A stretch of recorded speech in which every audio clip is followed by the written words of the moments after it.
Hello বন্ধুরা, কেমন আছো সবাই? বেঙ্গল জব আপডেট ইউটিউব চ্যানেলে সবাইকে জানাই অভিনন্দন। আজ আবার একটি সম্পূর্ণ নতুন চাকরির বিজ্ঞপ্তি নিয়ে চলে এসেছি তোমাদের সামনে। 143 জন কনস্টেবল ট্রেডসম্যান নেবে ইন্দো টিবেটান বর্ডার পুলিশ বা আইটিবিপি। নিয়োগ করা হবে এইসব পদে: বারবার, সাফাই কর্মচারী ও গার্ডেনার ট্রেডে। পুরুষ এবং মহিলা উভয়ই আবেদনের যোগ্য। শিক্ষাগত যোগ্যতা চাওয়া হয়েছে ন্যূনতম মাধ্যমিক পাস।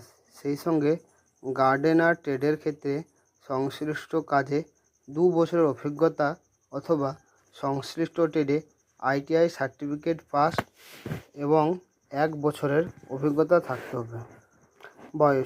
বয়স চাওয়া হয়েছে 18 থেকে 25 বছরের মধ্যে। আবেদন করতে হবে অনলাইনের মাধ্যমে।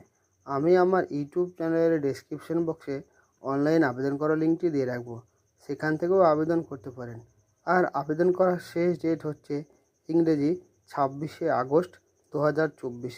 আর এই ধরনের নিত্য নতুন ভিডিও পেতে আমার এই বেঙ্গল জব আপডেট ইউটিউব চ্যানেলটিকে সাবস্ক্রাইব করবেন এবং লাইক, কমেন্ট, শেয়ার করবেন।